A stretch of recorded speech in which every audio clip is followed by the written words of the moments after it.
G'day everyone, I'm Pete Techman Coman. He's Mark the Bearded Tech Scan. This is the Tech Effect live from the Avixa TV studio at InfoComm 2025 in Orlando. Mark. G'day Pete, how are you? I'm great. Fantastic. Great. Day one, we're pumped, we're ready to go. Fantastic to be here. Fantastic to be seen by you, as always. Pete, how good is this stand? We have to make mention. This is something very special. Yeah. Avixa have gone all out with Again, their partners. And continues to get better. It does. Yeah, like we did this at InfoComm last year. Yep. We did this at ISE in Barcelona. Yep. And now here we are again. We're fortunate enough to get an invite back. Not sure we'll make it the fourth time, but we'll see how we go. Yeah, we'll see how we go. We'll see how we go. But it is very professional and and great to see some good sponsors on board too that have really made it all happen. Really, Yeah. And one of our favourite people, AI Media. AI Media. Yeah. I think currently translating us in German. Is that a bad attempt? What is that? What is that? I think it's in German. I don't know. Sprechen die Deutsch? Yeah.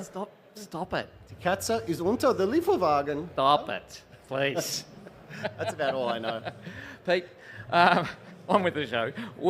We got in on Sunday, and we have not stopped working since the wheels hit the tarmac. That's it. Since I picked you up from the airport, we got our stuff together. We started planning, and then Monday we hit the show floor before the doors officially opened, right? So we got in here early. Unofficially, got in. Snuck in, as we do. That's right. We're pretty good at that. We snuck in because we wanted to get a sneak peek of what was happening at the show. And we'd like to bring a sneak peek to our viewers. We want to show people what they can expect from a show like InfoComm. We're pretty fortunate. We actually get to go to these shows around the world, but there's a lot of people that don't. So they live vicariously, biggest word I've ever said, vicariously through us. Yes, exactly right. So we have seen some really cool products. For me, straight up. But I was going to say, I mean, we've been busy. It's not only just obviously doing, like on Monday, we were walking around the show floor. Filming. Not filming. Yes. Creating content, that's what we do. That's our job. Yeah, and we did. Actually, you've had a little bit on too, Pete. Had a lot on. You've too much on. Just a little bit. I had trouble saying no. I'm going to have to be like your PA, Pete Coleman's PA. So what you had something on yesterday? What was that? Yeah. So event actually. I was hosting the Avixa AI track. Okay. And how did that? What was that all about? Obviously AI, but sure, it was a combination of AI and a little bit of conferencing and collaboration. And we had some great presenters there. It was an all-day event, so it started at 8:30, went right through to 5 o'clock. And there was a guy that came in, Jim Nisty, I think his name is.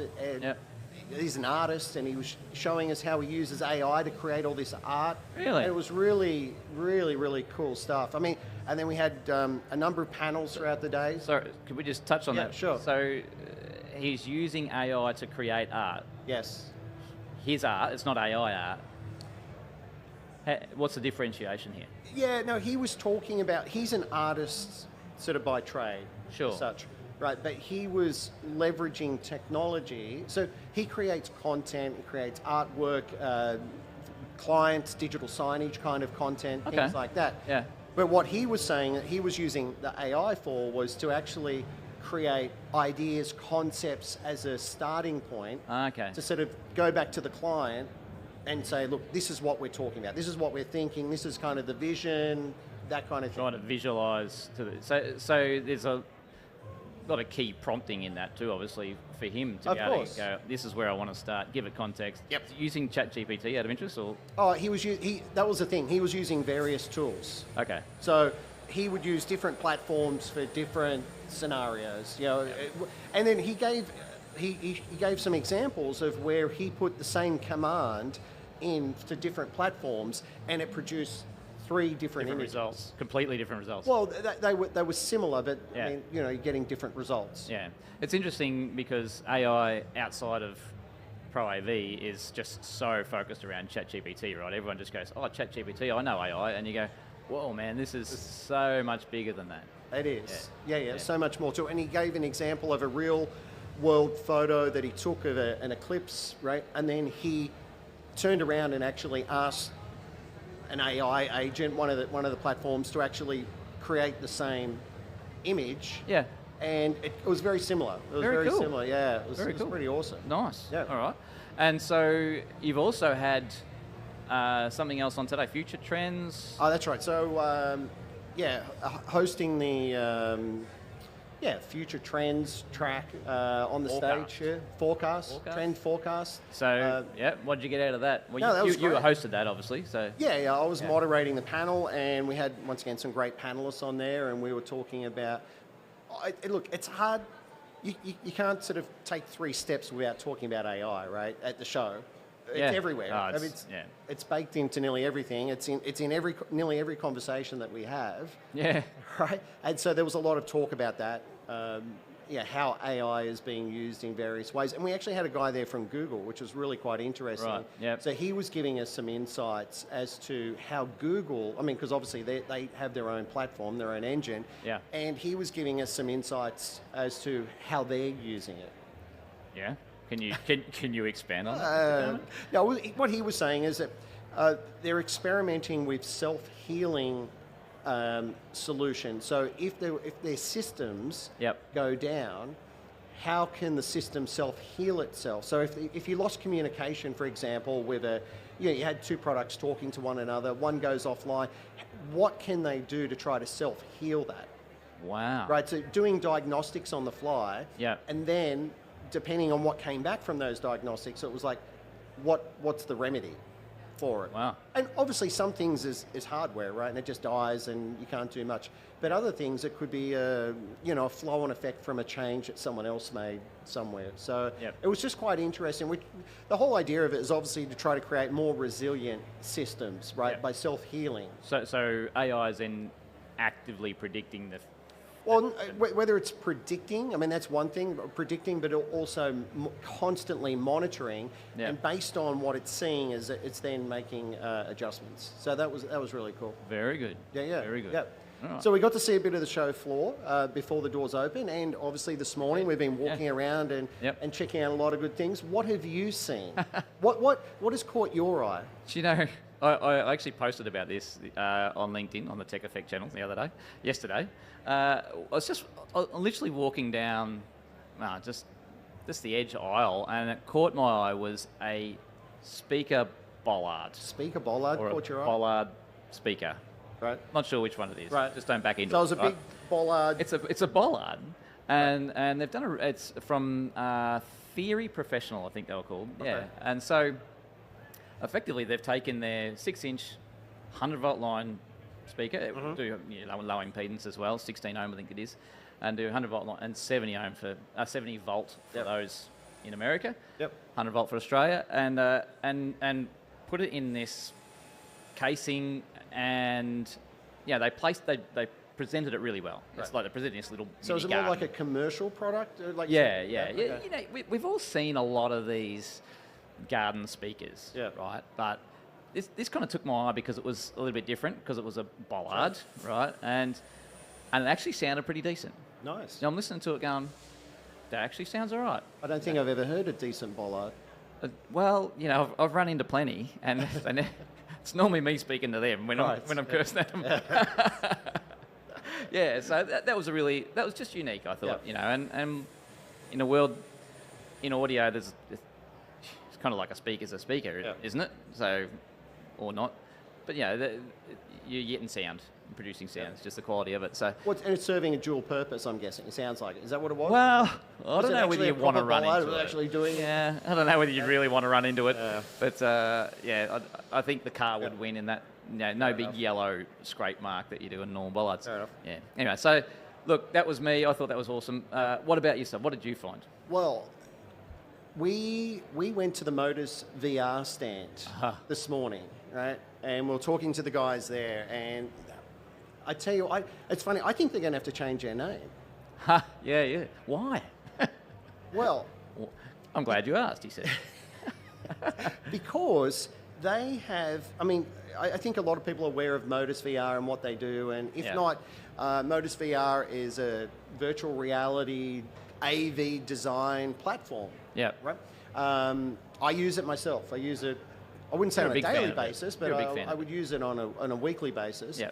And it is amazing at creating, well, when I say concepts, I mean, if I use it at the concept design phase. So we're talking to the client, we're talking to the architect, and we're like, this is the vision that I have in my head for this space.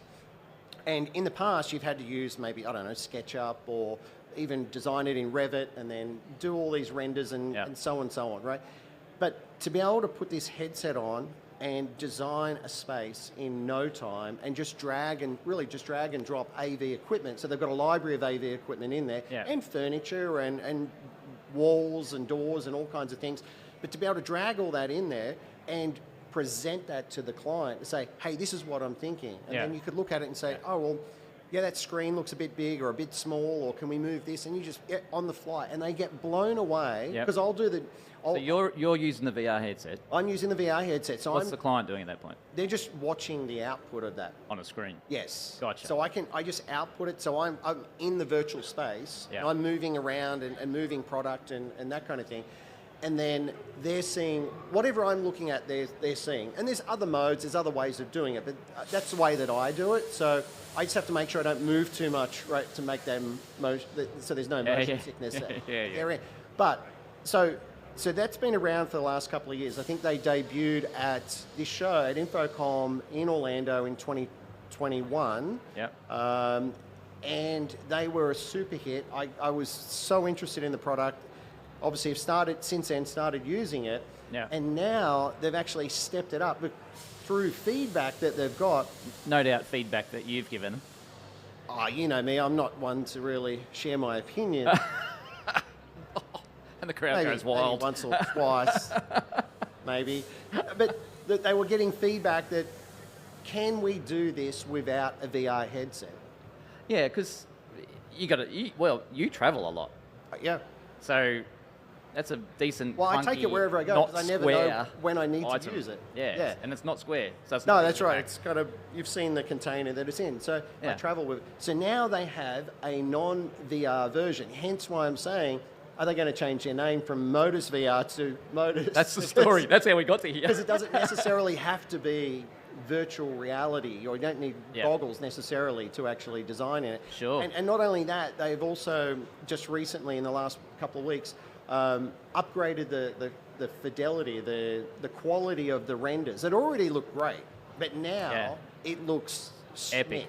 Yeah. It's epic. Yeah, it really is. So. That is super, super cool. Yeah. And I looked at it and went, it's a great way to consultants and those who are trying to be consultants to just show their clients what's going on and lay the room out. It's just, that's the thing. I mean, and fast. As you know, I've got a lot of things going on in my head, right? And it's hard to get that out. Yeah, yes. It's hard to get that vision out and demonstrate what I'm actually thinking. Communicate that. That's it. Yeah, it's a big problem. Yeah, that's a big problem. That's what else did you come across? Well, look, Pete. There was a real clear standout today, and I'm really excited today because. Why are you excited, Mark? We've got a special guest that's going to. I thought I was. No. As much as I love to, really? hang around you for 3 days. It's only it's day 3 of day. It's day 3 for us, right? It's day 1, but it's day 3. Right. Look, we've got a great special guest that's coming on. Here he is. He's already on this. He's already there, isn't he? He's ready. He's ready to go. He's ready to go. He's like. I'm going to have a crack at this. Head of Global Strategic Alliances. Is that the official title? That's what they tell me. Mr. Dan Root, mate. Yes. Good to see you, gentlemen. Good to be here. Great to have you on the show. Where's Thanks he for coming. from? You haven't said where he's from. Sorry. It's just some random guy that was walking out. I'm the head of alliances of myself. Yeah, that's right. That's Barco, right? The big name, Barco, mate. So, thank you for coming on the show. No, thank you for inviting me. This is awesome. I got to say, a ton of activity going on today. I mean, as I could hear from your day, it sounds like it's been about as busy as my day one has been. And we didn't even get through half of the things that we saw. Yeah. Yeah, that's right. We've seen like a dozen products, and we've talked about two. But as I said, the clear standout that was pretty epic was the Barco ClickShare Hub. Now, just circle back or go back down memory lane a little bit. Barco, I want to say, I practically invented wireless presentation. You know, like you've had patents on this stuff forever. Yeah, it's coming up on 15 years. Yeah, Wow. yeah, and then you evolved into ClickShare or CX, and now you've got the control hub. So look, just take us back and walk us through this evolution a little bit. If you would. Absolutely. So we brought out ClickShare Conference right at the time of COVID, actually. And we'd been planning and working on it for a year prior to, so the timing aligned there, strangely enough. And so conferencing was, hey, we can share the screen, but we're doing a lot more hybrid calls in general. We're doing a lot of point-to-point meetings. We need to be able to take control of the peripherals as well as be able to share the content. And so wireless conferencing is really just being able to drive any call you want or any workflow that you need off the laptop as the center of the workflow. And so we've had the CX20, 30, and 50 out now for a few years, but there was still a gap. You know, I think if you talk to end customers and you go out there, they say, look, we love whether it's a room system or whether it's our approach, but we find that there are some gaps in between this. And so I actually came to ClickShare, working with them externally prior to as a Wayne House research analyst, and then joined the team full time around the idea of we really should bring together these two value propositions. You should have the flexibility of a BYOD space with all of the support, management, and ease of use of a room system. And so over the last 2 years, we've been making some announcements with a certain key partner around being able to do things like BYOD within the room and enhance BYOD with Microsoft Teams so that now as soon as you plug in a ClickShare button, you're recognized in a meeting room, you're recognized with the proper facilitator agents, the proper translators, things like that.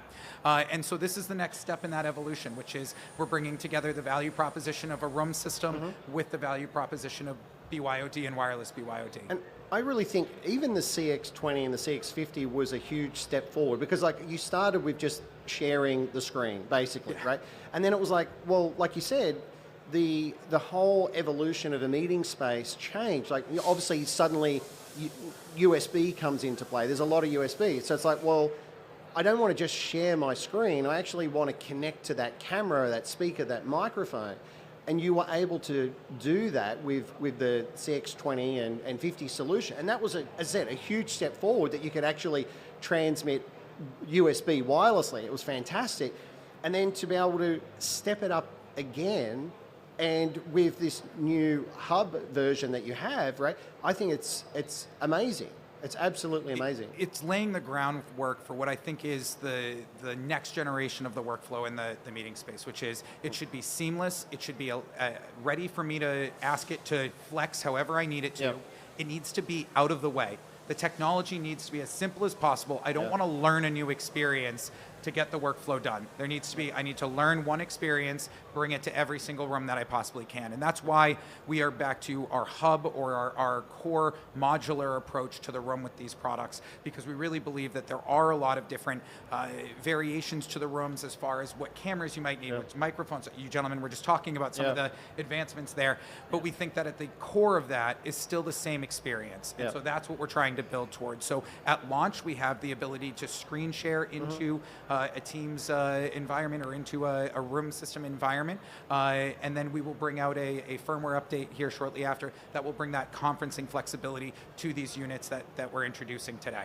Now, I believe, I mean, once again, Barco or ClickShare has been synonymous with the button, right? And I believe that, and obviously in the past, the button, depending on your computer, your company you're working for, there's been security. Like, some companies don't allow you to plug any USB device into your laptop.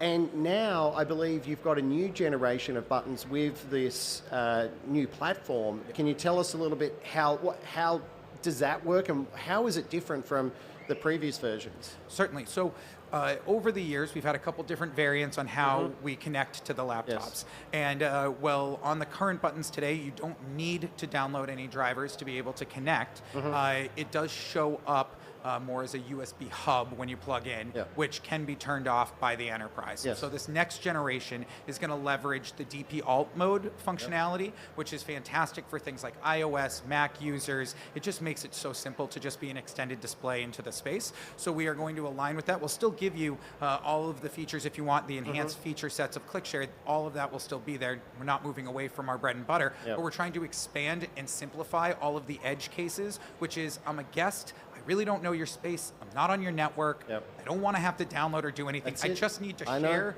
this one picture that's on my laptop into this call. How do we get it done? Exactly. So we're moving in that direction, which will help to solve for some of those edge cases there. And then we're also bringing 4K transmission wirelessly to ClickShare with these buttons as well, which will allow for really great high definition, low latency video experiences within the space, and really taking advantage of the investments you've made in those devices to make sure that no matter what type of call you're using, you're getting the value back from that camera, those microphones. Awesome. So that's a complete change in technology in the button?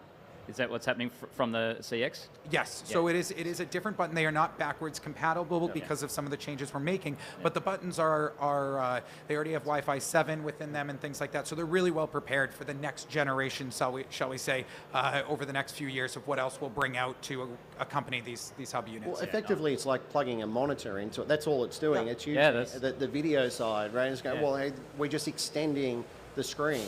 Wirelessly. Exactly. And so the peripherals aren't there available as yet in the current model, the initial current firmware? For the initial ship here towards the end of the year, those will be casting mixed with the room system to start, and then like I said, our first firmware update that will come out will bring that conferencing capability, which will then give you the ultimate flexibility within the space, which is, hey, my IT team can manage this, provision this, make it super simple. But when I happen to, let's say we're in finance as a vertical, there are some very not unique, but very proprietary video platforms in that industry, as well as within medical.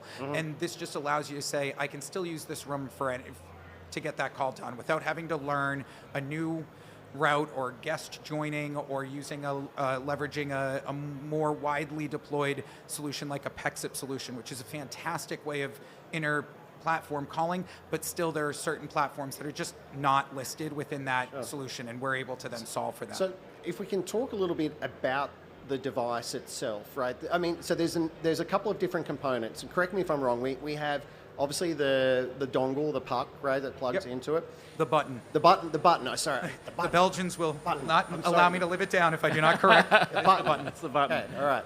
The button, and you've also have your own touch panel as well, right? Yes. So you've got the touch panel, but where all the magic really happens is really a device that would rarely get seen. It's really probably typically going behind the display.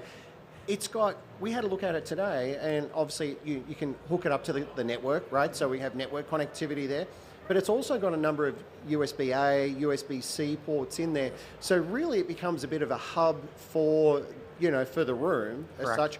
And the beauty of it, because you're able to wirelessly connect, whether you're just sharing the display or USB, and connect to all the peripherals that are typically at the front of the room, suddenly we don't have to necessarily get a cable from the table to the display, and we're not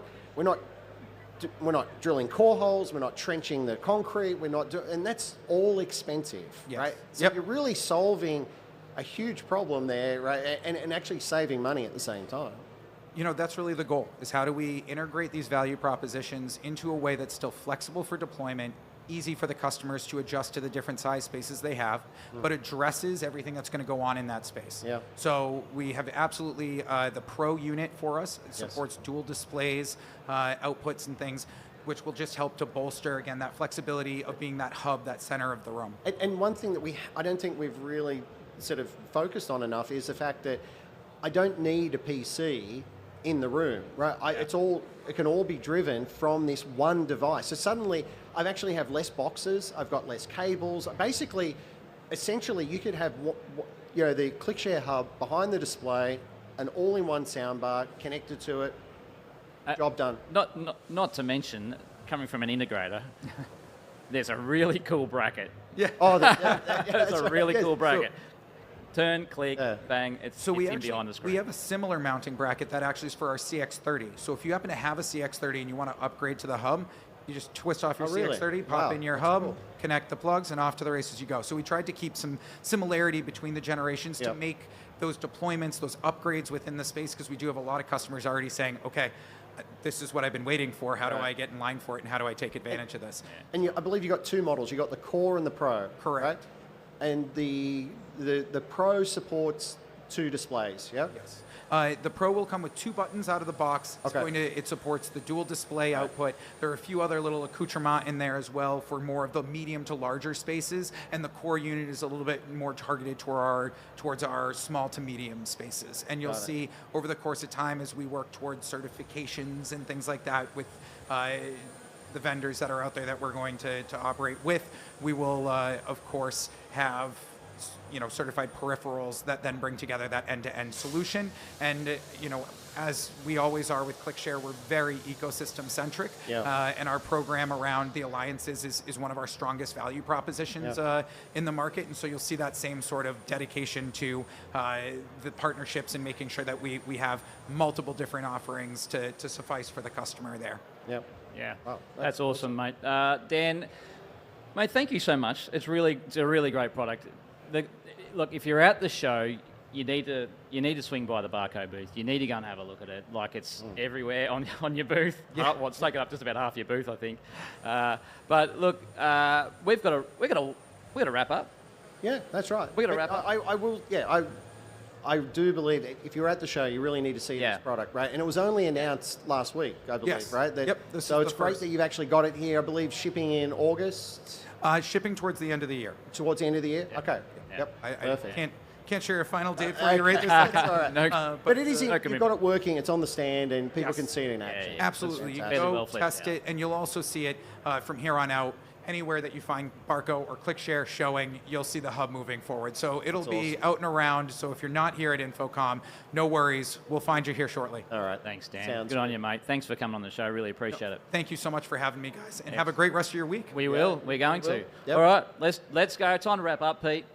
Tomorrow we are back. Yes. Same bat time, same bat channel. That's it.